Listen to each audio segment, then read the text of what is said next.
Unfortunately, this way that we talk at others and tell others what to do or what to think, that kind of one-way communication that's quite, very binary and binding, that's also a way that we tend to talk at ourselves. If we could really turn up the volume in our interior monologue, we're talking at ourselves so much. And we so rarely ask ourselves questions, true questions without a preference for an answer, with genuine curiosity. If we can talk to ourselves with genuine curiosity, then we can find clarity.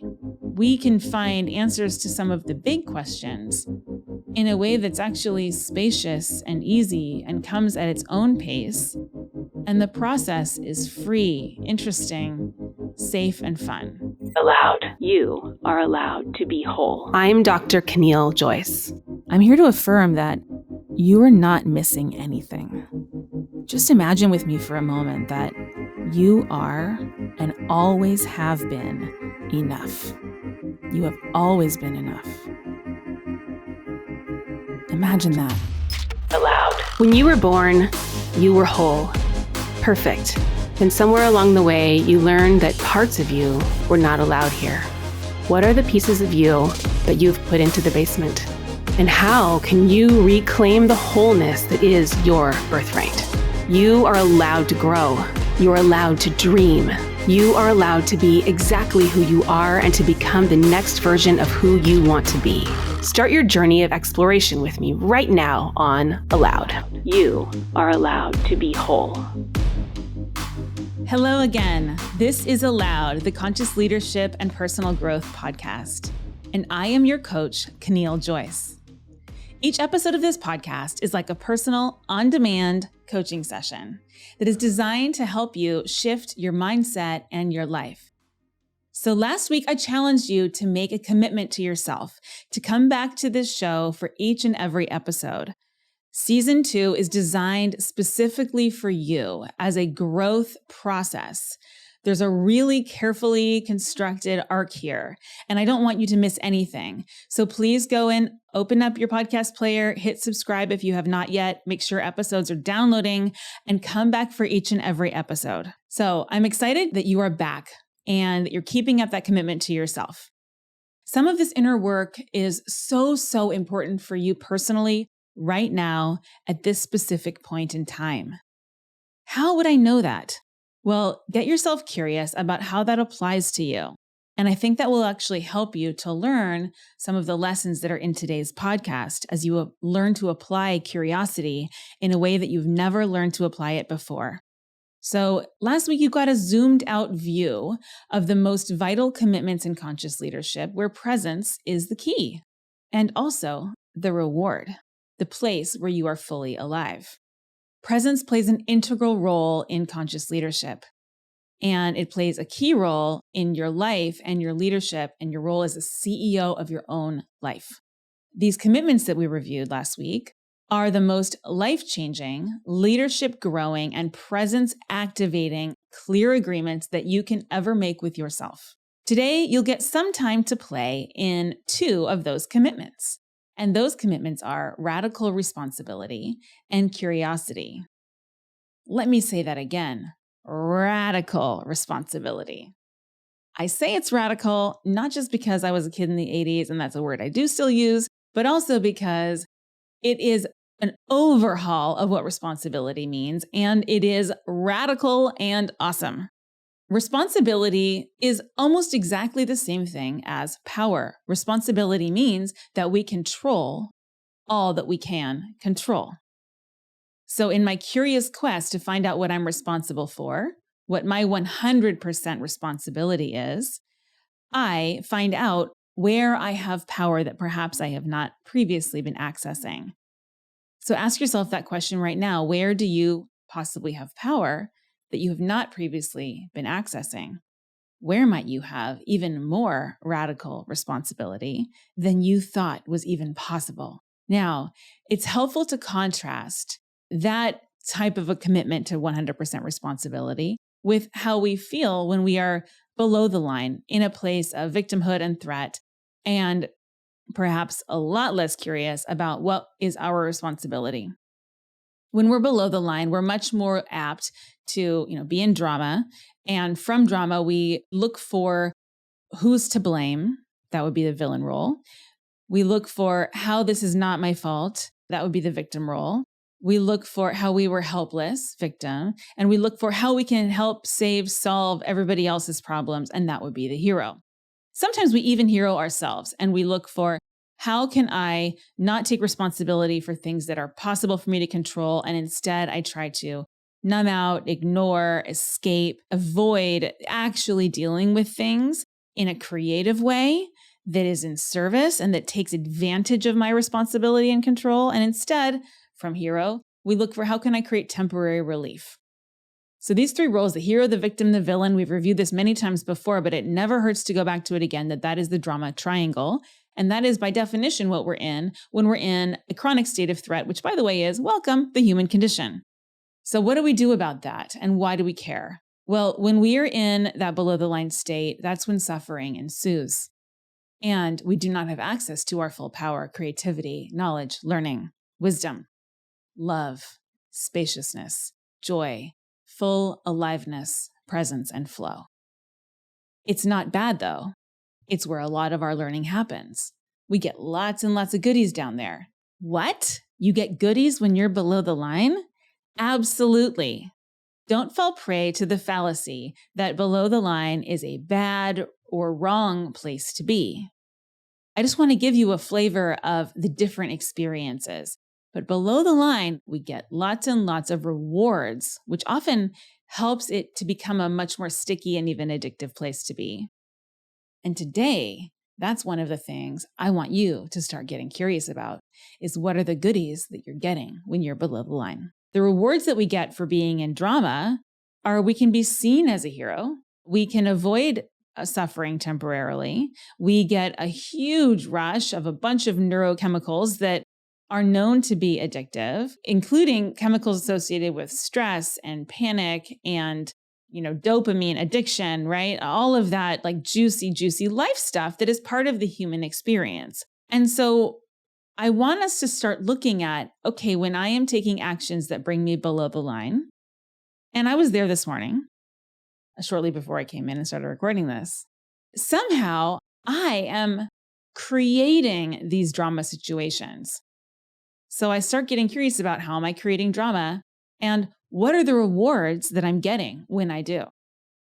This is something I'm just so curious about. I hope that you will join me in being curious about it too. If you keep seeing the same patterns of drama in your life, what's the payoff? And I know you must be saying, oh no, there's no payoff. I hate it. It's suffering. Like they're wrong. Yeah, but there is, or else you wouldn't be creating it. How do I know what you're committed to? I look at your results. So from 100% responsibility, when you're above the line, that means that you are accepting, holding yourself as responsible, meaning creative and powerful, for your actions, your choices, your behaviors, your mindsets, your impact, your intended impact, your unintended impact, any results that you create directly or through the process of trying to create results. All of that becomes your responsibility from above the line. And from above the line, that's awesome. It's radical. It's exciting and interesting, fascinating, guilt-free, blame-free, 100% creative enterprise is to look into what was I responsible for and how did I help to create these circumstances that I claim I did not want in my own life, or that I did. So go way back, even to childhood and ask, what did I do to get myself here? Here, right where I am. Okay, so what did you do? What did you do to land yourself in this place where you are? Did it happen to you? Did the job and the relationships or the lack of job, the apartment, the lack of the apartment, the company, the IPO, the failure, if any of this is like, oh, I don't know, it just happened to me, especially in those areas, that's where I really want you to go back and say, how did I help to create this? And trace the steps, step by step, of how you got here. I often do this with my clients. I interview them. How did you get here? How did you help to create this situation that you're claiming not to want? Sometimes they say, well, I don't know. I had to. Then, okay, so what did you need to believe that you had to create this? What did you need to believe? I need to believe this. Okay, so there's a choice to believe in something. And that leads you down this path of belief, belief, belief. Somehow, suddenly you think that this is not just belief, but it's knowledge of a fact. You think you're right. You go forward and take actions. And here you are. And again, this includes your intentional impact, your unintentional impact. This would be like in the process of doing something, you perhaps unintentionally hurt yourself, others, the planet, your company, your children. These are hard things to look at, understandably. Sometimes we look back and we can see how we created it, but we don't know how we could have created something else. And I had this experience last night with my own kids. So frustrated getting them to soccer. They didn't want it, we have the routine down. Everything's in the right place. Still, 30 minutes later, we're leaving the house. I was so below the line, guys. I still am asking myself, how did I help to create that? But the thing is I don't feel guilt about that. And I don't feel like blame about that. I'm going to look for how I helped create it. And I'm also going to guide them through how did they help create it. And we're going to find a way, a win-win for how to get out of the house more quickly. And yes, that is my agenda. I get to make up that agenda because I'm the parent. They're not capable of coming up with agendas yet. They're quite young, but we're going to work together to see what can we each be 100% responsible for and what were we, so that all of these transitions that happen throughout the day, getting to school, getting to soccer, all of it can go much more smoothly, because that's the experience that I want to create with them. And I trust that if it's hard, some of that's coming from me. Okay. It's not just coming from them. Somehow I am helping to create that situation, that circumstance. And I only have access to more power and creativity in resolving that permanently if I'm insatiably curious, looking for how did I help to create that? Or what could I have done to create something different? And that's deep work, my friends. That's what I'm talking about with getting curious. So now I hope you can see what I'm talking about, that these two first and most important commitments of 100% responsibility and insatiable curiosity, how those two are really interdependent, intertwined. Without curiosity, I'm not able to really see all that I can be responsible for. And without responsibility and all of the rewards that are provided by that, I'm much less likely to be curious. Without responsibility, I go to the familiar pattern of blame and guilt and victimhood and heroing. And that's a story that we've seen in pretty much every movie that's ever been created. That's just called drama. But what if it's so much more? What if through our curiosity and our responsibility and the magical potion that is, we can create something that's never, ever been seen by the world ever before? And you can create something in your life. You can surpass everything that you feel limited by, that your ancestors have felt limited by, all the generations. Everyone keeps repeating the same pattern. What if you actually create something new that can enroll others and that can become the new pattern? What if we can actually do that together? And instead of playing the defeatist with regard to massive global issues, we can say, what am I responsible for? And if we can be curious about that so much that we are not feeling guilty, we are not in blame, we are not in victimhood, and instead it's, I can take the reins, I can do something about this. I am excited to find out what happens when I try something new. What else can I try? Like that insatiable curiosity is how we are going to resolve any problem that faces us as humans. It's where creativity comes from. Curiosity seems like the most simple thing, but it can sometimes feel elusive. When we're really locked into a pattern, we think we're really right. We think we know what the right answer is. We feel like there's not enough time to deal with exploring this, or we feel dull, depressed. Just everything feels like the same pattern playing out again and again. It can feel really, really hard in those times to bring curiosity back in. So today I want to give you some tools as your coach to help you to reconnect to curiosity. And what's going to be helpful here, if you'll join me, is let's talk about curiosity in the broadest possible sense. And what that means is you've completely dropped the idea that there is a right and a wrong, that there is a good and a bad. Even the fact that there's a known and an unknown becomes a non-fact to you. And the idea that there's anything that ever can be known is just a funny joke. Because it can't.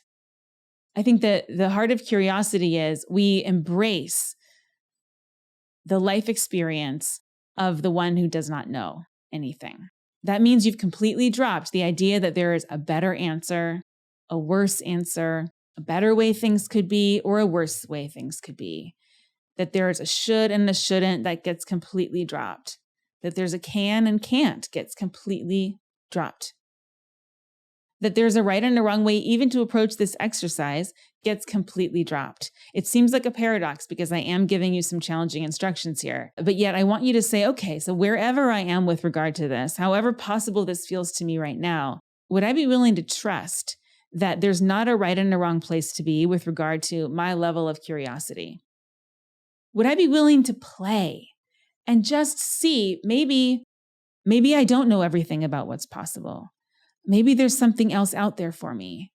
Maybe today, for a moment, I have a different experience. Would I be willing to let go just a little bit more, just for a moment, and then I might close back up again?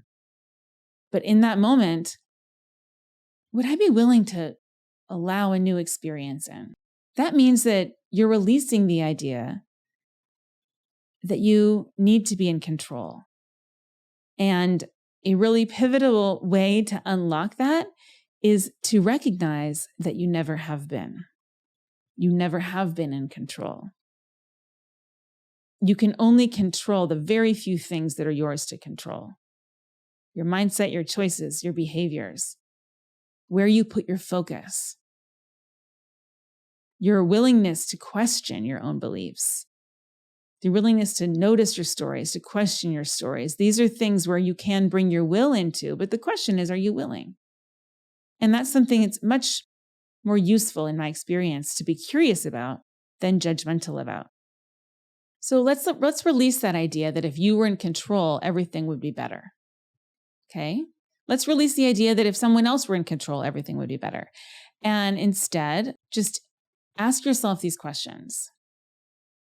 How is this situation I'm facing in my life, the one I claim I don't want, the one I feel really challenged by, how is that situation here for my own learning? Ask yourself that right now. How is this actually brought here to me for my own learning? Ask yourself, what is this asking me to create? What's this situation asking me to create? For this exercise, you can think of any kind of situation imaginable. You can think of a situation at work. You can think of a situation in your personal life, in your relationships, with your family, with your health, with your attitudes and your beliefs about the world and life in general. Any situation. And you can ask yourself these questions. How is this here for my own learning? Let's presume everything is of service, okay? How is this here asking me to create something? What's it asking me to create? And if you find yourself in this exercise below the line, then give yourself a little hug and just say, okay, baby. I know that you're here for a good reason. Ask your little self, ask your little inner child that's upset right now, cranky, sad, disheartened, irritated. Just say, what were you trying to achieve? What were you trying to get done? What can you recognize and appreciate about yourself? Be really, really curious about that. And please, listen to all the voices at one time. Sometimes there's the one voice that can say, oh, what I appreciate is I was really trying to, get my team to move more quickly. And I can see that was at least my intention. And I also hear that voice saying, yeah, but I've already figured out the answer, that if I wanted them to move more quickly, I needed to do it in a different way. And be curious enough to hold space for all of those different voices who are in your head right now. All of them are parts of you. So you can apply your curiosity to that too, is what else do I think? Who else is here speaking up? Really, at the heart of conscious leadership is this idea that we can be the change that we seek to create when we seek and believe that there is always a win-win, a win for all, and that everything that is here now is here as your ally. Every situation, everything about you, every person and player in your scene, every challenge, every weakness, every strength, every shortcoming, every piece of scarcity, anything that you're seeing here, all of it is here abundantly to be of service as a win for all and is here as your ally. And the willingness to accept that loving challenge comes from the root of curiosity. And that's nested in this beautiful sense of safety and trust. And you can see why when we're below the line, it feels really hard to hop into that sweet, safe space. But if we grab a hold of just a little bit of it, a little bit of that curiosity, we can begin to find a little more space in ourselves, a little more relaxation to allow ourselves to surrender to the reality that we are in control of so little, that we know so very, very little, that the only thing that is knowable is what we observe, and all we can know is that it's our observation. We can't even know that that's real. You are allowed to feel that expanse of unknown. You are allowed to be a beginner. You are allowed to be both a mentor and a student at the same time. You're allowed to have no idea about the things in front of you, no preferences, no right answer. That doesn't mean it's time to look for a right answer. That means it's time to enjoy the full experience of being alive as a beginner. And you're allowed to enjoy being alive. So get yourself curious. With this mindset, we can really apply ourselves to creating something new that breaks out of the patterns that perhaps we are not wanting to continue anymore. I want to give you a quick heads up about this week's Allowed Insider bonus material. If you're not an Allowed Insider yet, that is where you've gone to alloudpodcast.com, you've signed up, and you are receiving my weekly additional bonus content directly related to each episode, as well as behind the scenes extras, giveaways, more invitations to events. But if you're not an Allowed Insider yet, please do go to alloudpodcast.com and sign up. And you will have instant access to exclusive free bonus material that is released with each episode and sent straight to you for you to have a deeper private coaching session with me that's only available to Allowed Insiders. This week, you will be receiving me guiding you through asking open, honest questions. And that's a special kind of question that really gives you access to true curiosity. It is amazing how this works when you bring it into conversations and relationships, and how it makes every social experience feel so much more free, interesting, safe, grounded, but yet full of possibility. So I'll guide you through learning about how to ask an open, honest question, you can ask it of yourself. And then I'm going to invite you to ask a spouse, a partner, a friend, a family member, someone at work, an open, honest question. It's not as scary as it might sound. Actually, open, honest questions is one of the most remarkably safe and soothing exercises you can do. And it takes less than 1 minute to do it. I promise you that. I've actually heard feedback from people who've done this exercise that after 3 minutes of asking open, honest questions, they know someone that they've been talking to in that exercise. They know them better than they knew them from working together for the last 7 years. I had someone say that on an offsite once, so that was pretty remarkable. And it just tells us about how we normally interact with each other and how not open and honest it is. But when given this simple set of constraints, you can find the question, you can access your curiosity, and give yourself the treat of actually getting to know someone better, including yourself. So please do go to aloudpodcast.com and check that out. It's one of my favorites and really a gift to you. I can't wait for you to receive it. Okay, so back to curiosity. Curiosity is a core concept in conscious leadership, especially in conflict resolution and relationships. Understanding how to use curiosity to help your own mindset is the ultimate game changer. It's human to want to control things. It's human to want to have right answers, safety, and security. It's human to feel like we need to belong. It's human to be below the line about all of that stuff. And when we're in that space, we are in judgment. But if we can take all of that prejudgment out, if we can remove judgment about the answers that we're seeking and instead just ask the questions without a preference for the answer, if we can ask questions when we truly don't know the answer, if we can stop prescribing solutions to ourselves when we actually don't know the solution, then we can find honesty in our communication with ourselves and with others. Now, we're all so used to talking at people instead of to them. I'm talking to a camera and a microphone right now, so this is really hitting home for me. It's kind of funny. I think this is a really good example of in our technologically mediated space, we're especially used to being talked at and talking at others.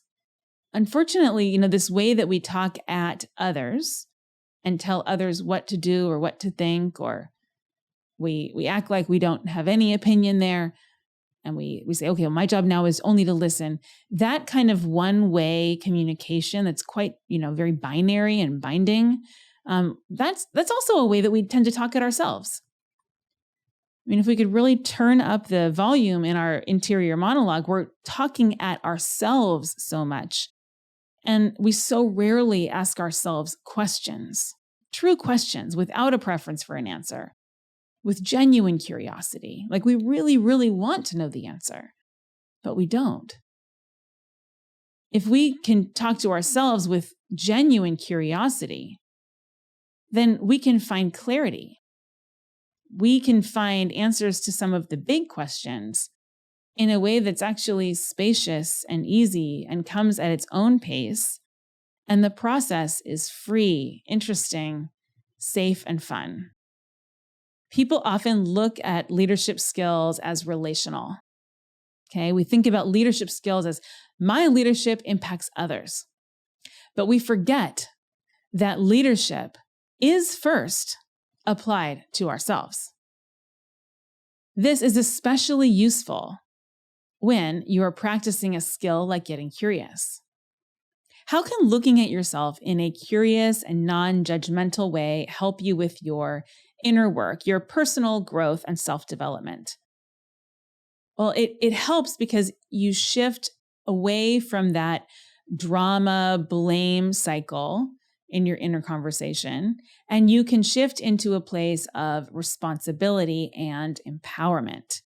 When you can apply curiosity to what else can I control? How did I create this? What else can I do about this? How is this here for my learning? How can I take some of this on as mine to own? You can find new ways to talk with yourself, to get into conversation about what are the other creative possibilities for you and shift out of that drama blame cycle of talking at yourself. And this will free up a lot of energy, creativity, learning, just by applying that curiosity in a non-judgmental way. We've discussed what curiosity is, but how can it really help you right now? How can you use curiosity to help you promote healthy and sustainable change in yourself? Curiosity has really broad application possibilities. It allows you to diagnose situations and to clarify paths forward. If there are situations where you feel like you don't know why it's the way that it is, or perhaps you haven't even asked, you could begin to diagnose that and, most importantly, include yourself in the mix. How is it that this became this way?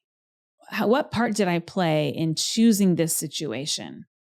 And what might be some different paths forward? I would even dare you, as I often do if I'm like leading a team through a brainstorming exercise, come up with some ideas that are horrible. Like brainstorm some paths forward that there's no way in the world you'd want to take that path forward. Brainstorm some that would get you in trouble. Brainstorm some that would get you laughed at. Look for ways to break out of the typical patterns that you're in and apply curiosity to, I wonder what I haven't thought of yet, what I haven't even allowed myself to think of yet.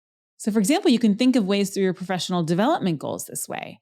You may have a preconceived notion about a way to achieve a goal, but there might be, 20,000 other ways to achieve that goal. So if you get really crazy with it and look for novel ways that would even shock yourself, I think you could find this exercise really fun and funny, then you might discover that there's an easier path than you've even conceived of, or a path that would result in much more change. So you can definitely apply this to your professional growth as well as in your personal life. So what are a few situations in your life where being curious about how you're reacting or handling the moment could come in handy with your team members to ensure that they have fully thought through their projects, for instance, or with senior managers and partners to ensure that they fully understand what it is that they want and what it is that you want, and that you understand where your work fits in with larger goals.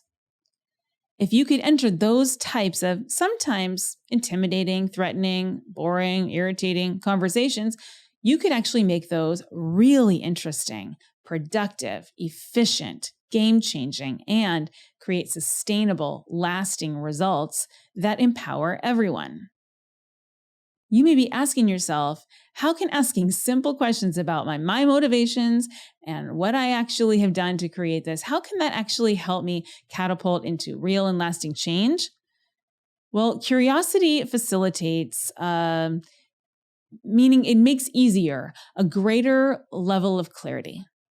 A greater level of clarity that comes out of you being curious about the full context of an issue. The full context. Remember to include yourself and remember to include everything outside of yourself in that context. Remember that, what really matters to you is something to be curious about. Sometimes we have preconceived notions about what we think matters to us. And when we just continue to abide and not question those notions about what really, really matters to us, we can't create change. We cannot create permanent change when we are not willing for what matters to us to change. So I like to look at what are the results I've been creating unintentionally? What can those results teach me about what I'm actually committed to? Would I be willing to honor what I'm actually committed to? I seem to continue creating these same results. What must it be that I really want, that really matters to me, that I'm really committed to? Because here I am continuing to do these behaviors. If I can treat myself with that amount of love and grace, I can create the life that I want as it continues to evolve. And that creative, curious work is never done.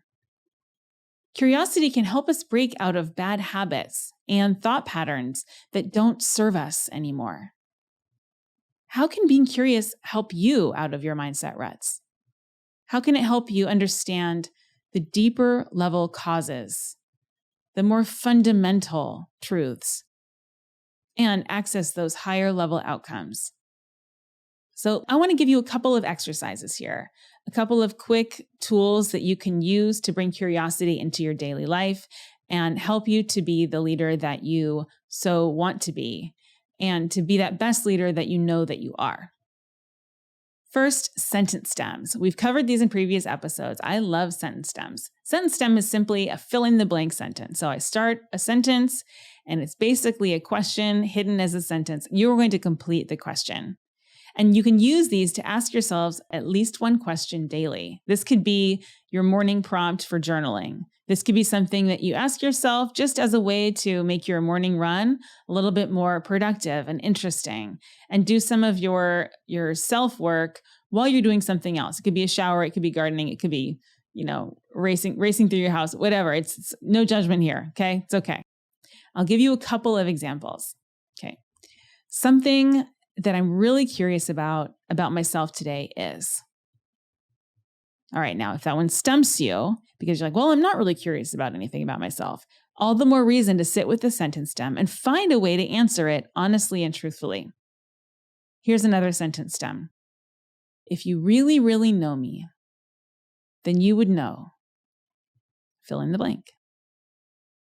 This is a really fun one to do, by the way, in teams and groups of friends over dinner. You can do several rounds of if you really know me. You can go from if you really, really knew me to if you really, really, really knew me to if you really, really, really, really knew me. You get it.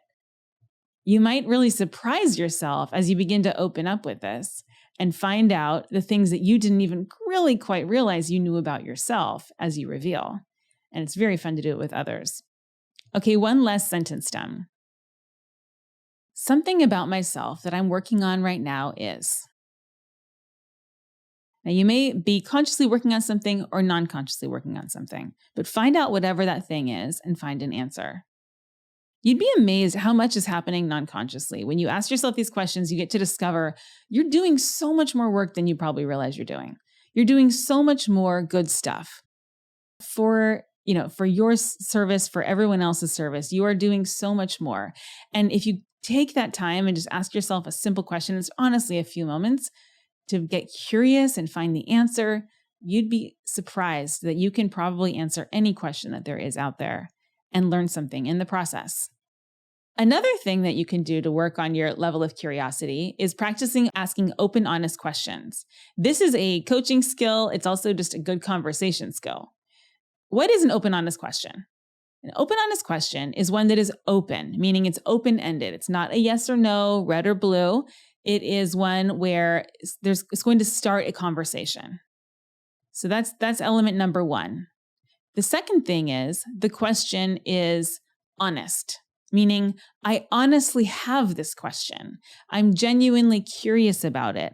And it's honestly a question. It's not a leading question where I'm trying to get you to answer a certain way.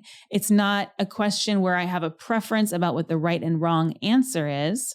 And it's not one where I think I know what the answer is. It's an open question and it's an honest question. And what you can do is you can sit with someone and you can actually wait for an open, honest question to arise and only ask the question when you have one, and then openly, honestly listen to the answer. If you're only listening to the podcast, then we're going to wrap up here. There's a lot for you to think about, okay? But if you want to go deeper, please go to alloudpodcast.com. There you will become an Allowed Insider and get a guide to open, honest questions, which will remind you how to be thinking in an open, honest question type of way. And then I'll guide you through an exercise that you can complete with a friend, a spouse, a business partner, a colleague, and learn how to spark your genuine and genius curiosity in yourself and in others. I promise you will get to know each other so much better and in a much more interesting, alive way than you ever could have before. This audio guide is yours, available absolutely free when you sign up. So please join me and sign up at alloudpodcast.com. I also want to quickly remind you to subscribe to the podcast right now if you aren't already subscribed. And be sure to share this show with your friends, your family, and your colleagues too. That's so helpful for helping others find the show and to get the value that you are getting. In our show notes, I'm going to guide you through a few additional resources, including previous episodes that relate to today's content. In season 1, we covered a lot of the foundational basics here. In episode 16, we met with Simon Darcy, and covered tools for authentic relating, and most famously, sentence stabs. I cannot tell you how many people have emailed me telling me all about how they've begun to use sentence stabs and what a brilliant tool it is. By the way, it's great for parties. Episode 58, What is Integrity? Episode 39, we talked about whole body yes and being curious about what your whole body yes is and is not to today. In episode 6, we covered the very foundational drama triangle, which I talked about at the beginning of today's episode, the hero, the victim, and the villain, and how those show up for you below the line. Episode number 2, we went with Luke Entrep and talked about triggers and our shadows. And these are those parts of ourselves that we have not been willing to own or claim or represent or be responsible for or even see. And curiosity is a great tool to apply to when we get triggered and when our shadow shows up and feels out of our own control. I also am going to link to one of my favorite books by Julia Cameron, The Artist's Way. This book, I think I read it in high school. I still have my old copy and I have the new one because the old one's falling apart. I've done it so many times. I love The Artist's Way. So The Artist's Way contains so many good tools for stoking your curiosity. I really treat all leadership and all of life as an artistic pursuit. She does too.